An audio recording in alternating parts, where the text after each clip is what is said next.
Nagapattinam VPN மகாலில் BNI crown சார்பில் வாராந்திர சிறப்பு கூட்டம் நடைபெற்றது.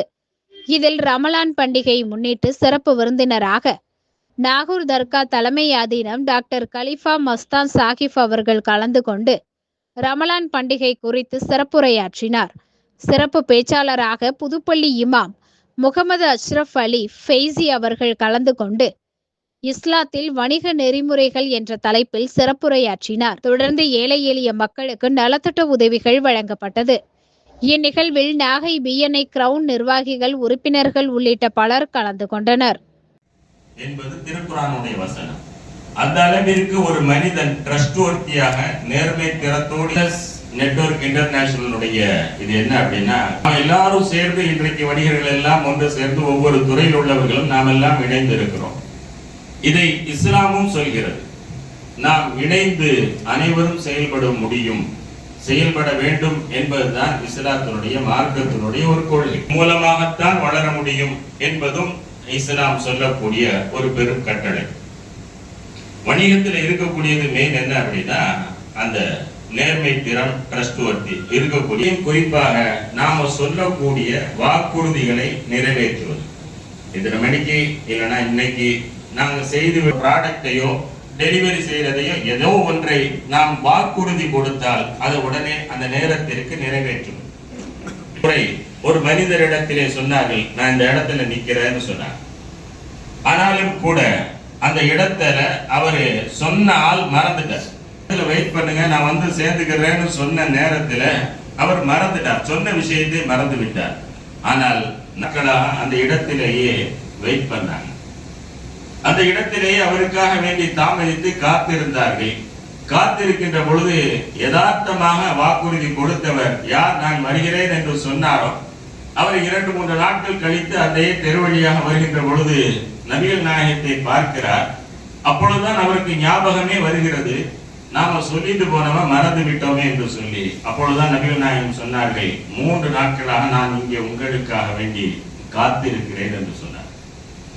அந்த அளவிற்கு நாம் கொடுத்த வாக்குறுதியை நிறைவேற்றுவதில் கவனத்தோடு இருந்தவர்கள் நபிகள் நாயகம்.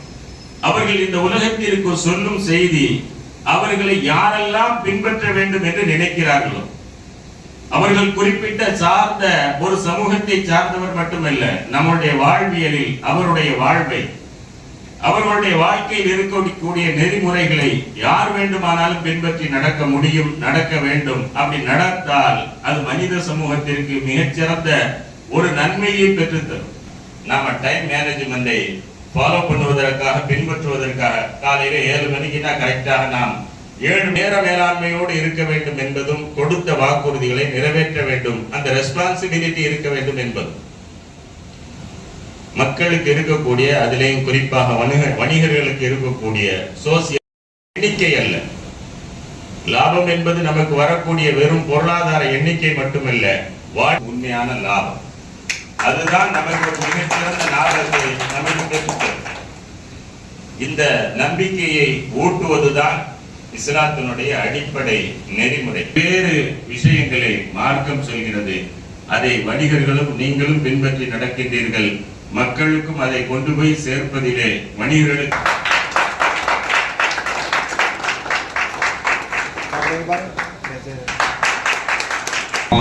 ஒரு மண்டே தான் டிசைட் பண்ணோம். ஸோ குறுகிய காலகட்டத்தில் வந்து பார்த்தீங்கன்னா ஒரு தொலைபேசி மூலயமா நம்மளுக்கு வந்து ஒரு அப்பாயின்மெண்ட் கொடுத்து, இன்னைக்கு அவரோட பிஸியஸ்ட் ஷெட்யூல்ல வந்து நம்மளுக்காக வந்து டாக்டர் மஸ்தான் சாஹிப் அவர்கள் இந்த பிஎன்ஐ கிரவுன் சார்பாக வரவேற்கிறேன். சாரப்பம் சொல்லவே வேணாம், நம்ம அவங்கள போய் அப்பாயின்மெண்ட் வாங்குறதுலாம் ரொம்ப கஷ்டம். இன்னைக்கு நம்மளுக்காக ஷெட்யூல் பண்ணி வந்திருக்காங்க. ரொம்ப நன்றி சார். அந்த ஈகத்திறனை பற்றி ஒரு சில வார்த்தைகள்.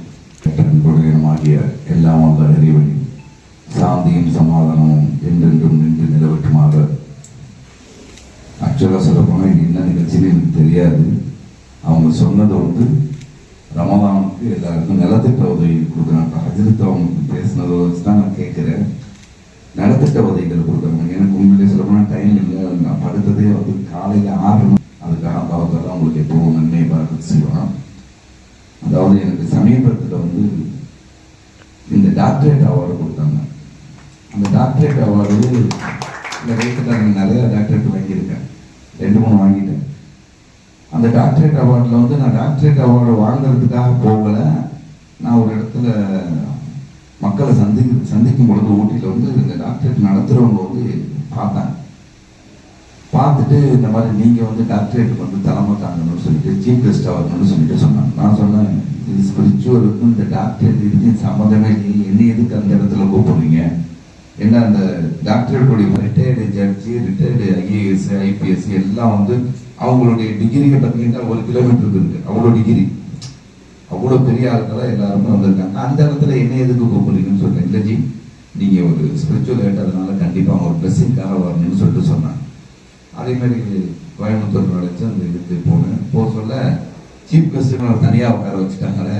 அப்புறம் பார்த்தா ஒவ்வொரு ஆளாக வர்றாங்க, இல்லை பெரிய பெரிய பிக் ஷாட் எல்லாம் வர்றாங்க நடக்குதுங்க. அப்போ நான் சொன்னேன், சார் எனக்கு வந்து பேச தெரியாது, அந்த சப்ஜெக்ட் எனக்கு சம்மந்தம் இல்லாத சப்ஜெக்ட், நீங்கள் அதை போய் நீ பேச சொல்லாதீங்கன்னு சொல்லிட்டேன்.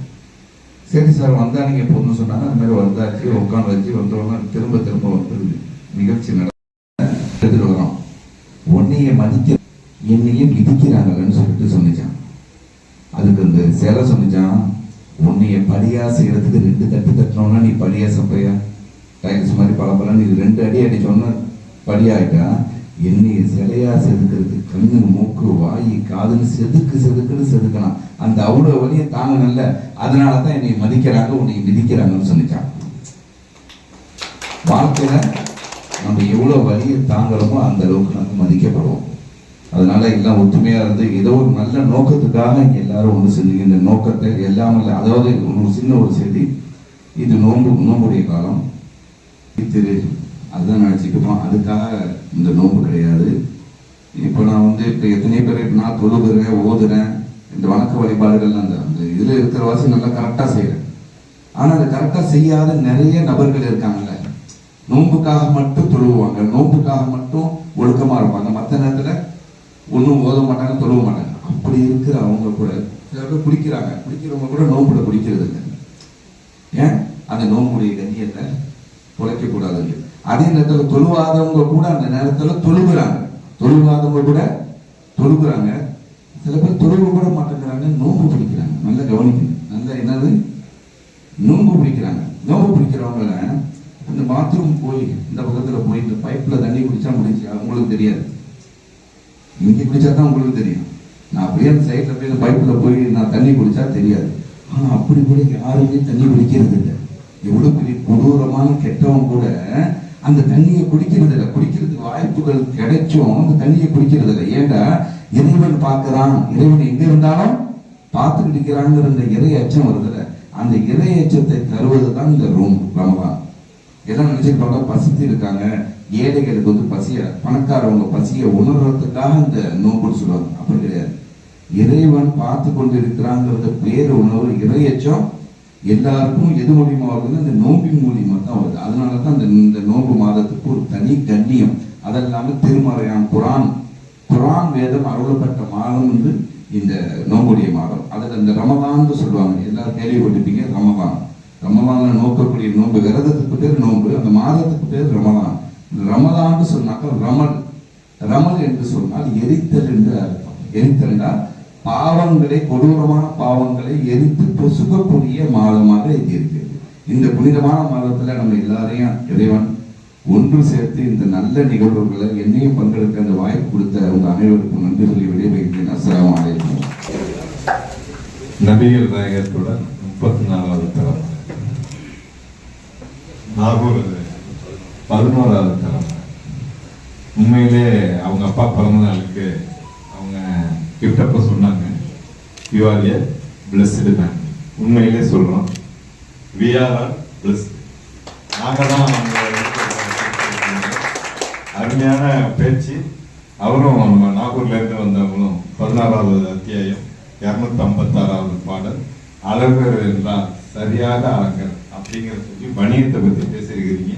நீங்க இருவரையும் இந்த ரமலான் மூலமாக இந்த நாகப்பட்டினம் பிஎன்ஐ சாப்டருக்கு வருகை தந்து எங்களிடையே நீங்கள் அளவாடி பெறுவதற்கு நாங்கள் அனைவரும் உங்களை வணங்குகிறோம், வாழ்த்துகிறோம். நன்றி.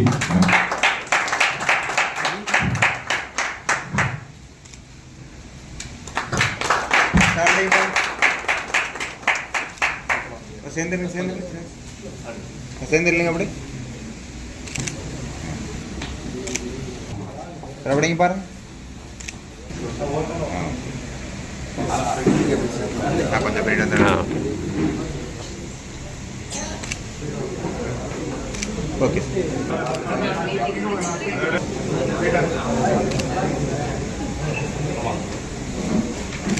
ஓகே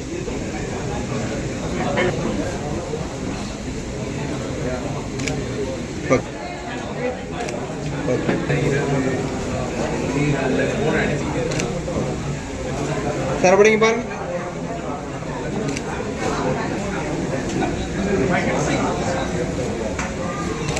ஓகே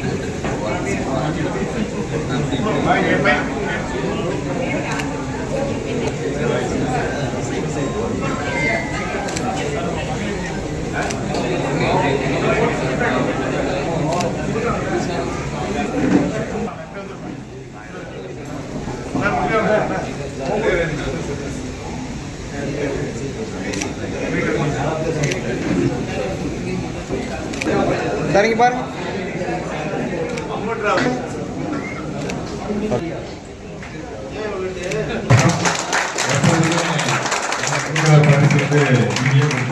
இதை வந்து நான் வந்து பொதுவா எல்பி டீமுக்கு இதை வந்து